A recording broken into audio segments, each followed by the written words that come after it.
La grève, oui, est légitime, malgré tout l'encadrement législatif. Ça fait longtemps que vous négociez dans un contexte d'austérité permanente. Et la grève est un des moyens qu'ont les syndicats pour mener leur lutte. Mais il faut se poser la question, est-ce que dans le secteur public, c'est un outil légitime? Et maintenant, du point de vue économique, malheureusement de vous dire, je vais dire la réponse est non. La seule grève efficace, c'est la grève qui dérange.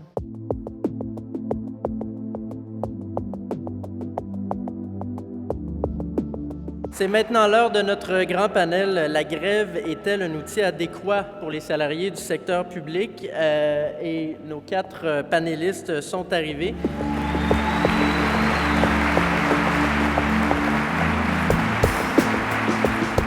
La question de savoir si la grève est un moyen adéquat, je dirais que c'est surtout un moyen légitime parce que je pense, moi, que les syndicats ont fait avancer non seulement le Québec, mais toutes les sociétés par leurs revendications, par les acquis, non seulement pour eux-mêmes, pour les travailleurs et les travailleuses qui en font partie, mais également pour l'ensemble de la société.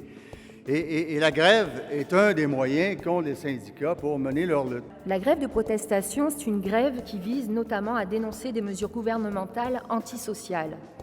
À ce propos, le Comité sur la liberté syndicale de l'Organisation internationale du travail a affirmé à plusieurs reprises, je cite, « Bien que les grèves de nature purement politique n'entrent pas dans le champ d'application des principes de la liberté syndicale, les syndicats devraient avoir la possibilité de recourir aux grèves de protestation, notamment en vue de critiquer la politique économique et sociale du gouvernement. » Donc je pense qu'il faut mobiliser ces affirmations internationales et ne pas avoir peur de dire que oui, il y a la grève qui existe dans le cadre des relations de travail, mais que nous sommes autorisés aussi à adopter des grèves de protestation, des grèves sociales. Je pense que si on a des juristes progressistes, on devrait y arriver.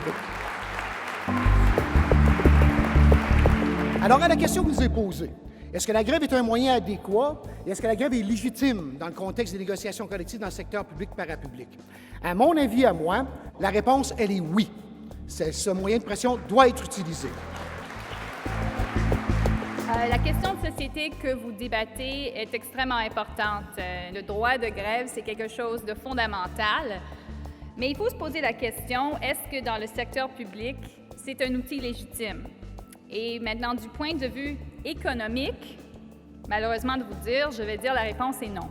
Il faut l'admettre, il n'y a personne qui veut la grève. Hein? On n'est pas là à se dire on veut la grève. La grève est un moyen. Ce n'est pas une fin en soi. Ça, il faut l'admettre. C'est un moyen. Quel moyen? C'est un moyen de dernier recours. On négocie avant. Et lorsqu'on se bute toujours à des portes fermées, alors à ce moment-là, il faut tenter de les ouvrir, ces portes. C'est d'abord de déterminer quelles sont les demandes, voir les résultats des négociations. On est au début. Et il est loin d'être sûr que les prévisions du dernier budget, il est loin d'être sûr que ça va produire des résultats parce que 0,2 % en éducation, il y a des professeurs qui ne pourront pas arriver, puis il y a des enfants qui vont en subir les conséquences. Ça me semble évident. Le droit de grève qu'ils exercent dans le domaine privé, entre un employeur et les employés, demande des sacrifices économiques des deux parties. Les employés se privent de leur salaire, l'employeur est privé de leur travail, et ce rapport de force-là met une pression des deux bords.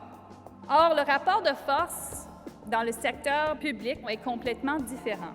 La majorité des services de l'État sont livrés de façon monopole. Alors, le grève dans le domaine public, il faut se dire, c'est pas un outil économique légitime, c'est un outil politique. Moi, j'ai négocié dans le privé surtout, mais dès lors qu'un employeur me disait « Monsieur Duceppe, on est une grande famille », je me disais « On va avoir du trouble ». Parce que tu ne peux pas accepter dans la famille qu'un dise le contraire de l'autre. Vaut mieux reconnaître qu'on a des intérêts différents, voire divergents, et qu'à partir d'intérêts divergents, on peut se donner des objectifs communs, puis les lignes se croisent. Juste un mot peut-être aussi sur les lois spéciales. Ces lois spéciales-là, de retour au travail, sont vraiment catastrophiques pour les travailleuses et pour les travailleurs, puisqu'elles imposent des sanctions qui n'ont vraiment pas d'allure. Là, on marche sur la tête. Ça a été des coupures d'ancienneté, ça a été l'interdiction de percevoir des cotisations syndicales, ça a été des congédiements immédiats. Donc, il faut vraiment se battre et pas se laisser abattre, si j'ose dire, face à ces menaces de lois spéciales que les gouvernements agitent un peu comme des épouvantails à tour de bras. La crainte du décret, ça revient toujours dans les assemblées, dans les conversations avec les membres, puis je vois pas de réflexion de fond là-dessus. Alors, moi, j'invite les stratèges du Fonds commun à réfléchir à des manières de résister concrètement à des décrets. Il y a un contexte assez spécifique dans les pays scandinaves où il y a une très grande valorisation sur les services publics. L'année dernière, j'avais un ami finlandais qui était ici. Et puis, il écoutait beaucoup le discours qu'il y avait sur les services publics. Et sa conclusion était que les Québécois et les Canadiens, généralement, haïssent les services publics en raison du discours populaire qu'on entendait dans les médias. Donc, il faut inverser cela. Et moi, je crois que ça commence vraiment avec des discussions de proximité entre les gens. Parlez pas de vos salaires, ils ont tous peur. Parlez plutôt des conditions pour livrer des services de qualité à la population. Là, vous allez accrocher des gens, et pas en grand groupe. Vous savez, on dit souvent la mobilisation, là, ça commence par une tasse de café. Les gouvernements font des choix qui, économiquement, ne sont pas toujours les bonnes. Ils font ça pour acheter des votes, pour acheter la paix publique. Et de plus, le gouvernement compte sur le fait que la population n'est pas très sympathique à l'idée de la grève. Et pour ça, vous pouvez remercier les étudiants et la grève de 2012. Écoutez, par rapport aux étudiants, il faut savoir qu'eux autres, là, c'est les travailleurs de demain. C'est eux autres là, qui vont être là quand il n'y aura plus de gens, quand tout le monde va être à la retraite parce que le monde va dire à 62 ans. C'est les étudiants qui vont être là. Donc oui, il faut qu'ils soient avec nous autres dans la rue parce que c'est eux autres qui contribuent. Ce que l'on voit beaucoup, c'est une détérioration importante des conditions de réalisation du travail. On l'entend des salariés dans les secteurs publics et parapublics. Cela touche directement la qualité des services aux citoyens. Et c'est là que vous devez trouver une certaine légitimité à la grève et aux moyens de pression. Ce que vous faites n'est pas seulement de défendre vos propres conditions de travail. C'est également, et ça, il faut se le convaincre, il faut se le dire, vous défendez également les services publics au Québec. Le secteur public a toujours très bien fait son travail. Les employés, les travailleuses, les travailleurs sont bons dans ce qu'ils font, mais il faut leur donner de l'oxygène. Il faut leur donner la possibilité de bien travailler. ça revient à la question de l'enjeu de la grève. Si l'enjeu, c'est la bonification du système d'éducation, c'est une chose. Si c'est bonifier les salaires ou dire qu'on ne veut pas travailler jusqu'à l'âge de 62 ans, je pense qu'il va y avoir moins de sympathie. On parle de gens qui gagnent en moyenne 28 000 $ par année.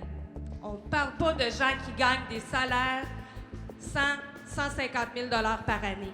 Donc, si on n'est pas capable d'avoir l'opinion publique derrière nous, avec les simples constats que je viens de vous faire là, bien, je pense que là, c'est ensemble, unis et engagés qu'on va réussir à le faire. Je suis ici, comme j'ai dit, c'est pour exposer un point de vue qui existe. Vous pouvez pas, vous l'aimez pas probablement, mais je vous le dis pour que vous êtes consciente de ça, parce que ça vous aide finalement dans vos délibérations de décider quelle serait la réaction si vous prenez la grève. Vous savez, dans la fonction publique, il n'y a personne qui se lève le matin pour dire « Moi, je vais faire la grève. J'ai les moyens de perdre de l'argent. » Mais j'ai pas les moyens.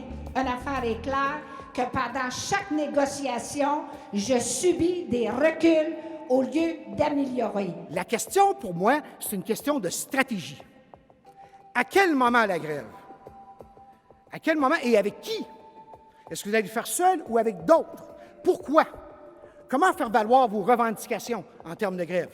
Il faut avoir confiance également que ce n'est pas une mauvaise chose de demander une augmentation salariale. D'abord, un commentaire pour M. Grenier. Merci beaucoup d'avoir rappelé la dimension stratégique de la grève. Puis rappeler qu'une grève, ça ne vient pas tout seul comme ça.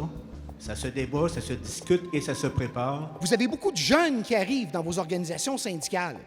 Ils doivent être éduqués sur ce que ça vaut une grève. Il faut qu'ils voient ceux des générations qui les précèdent se battre. Les gens vont être prêts à se battre dans la mesure où ils appuient et comprennent les demandes qu'ils font et qu'ils sont capables de les véhiculer à leur famille, à leurs amis, puis dans la population. Les employeurs entendent parler les travailleurs, puis ils disent « Écoute, c'est rien que de ça qu'ils parlent. puis ils ont l'air décidés. La grève, oui, est légitime, malgré tout l'encadrement législatif. Ça fait longtemps que vous négociez dans un contexte d'austérité permanente.